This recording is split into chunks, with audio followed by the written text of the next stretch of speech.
Ассалаумағалейкум, сәлем баршаңызға. Құрманың сіз білмейтін 20 пайдасы.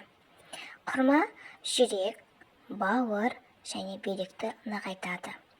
Қышқылдық тепе-теңдікті сақтайды. Қанды қоректендіреді, анемия мен гипертонияда өте пайдалы. Иммунитетті арттырады. Ішектегі пайдалы микрофлораның сақталуына ықпал етеді. Өкпенің жұмысын жақсартады. Жөтелді тыныштандырады және қақырықты кетіреді. Жүрек қызметін ынталандырады.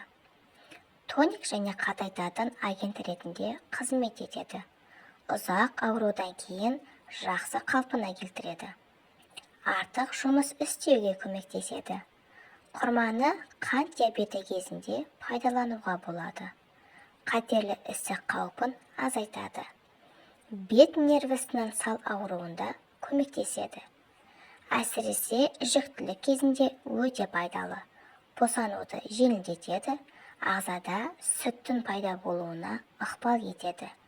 Бір құрма шамамен 23 калориядан тұрады. Құрма арықтағысы келетіндер үшін тәттілерді алмастыра алады. Құрма мидың түбірлік ұштарының дамуына ықпал етеді. Ми қызметін тамаша ынталандырады.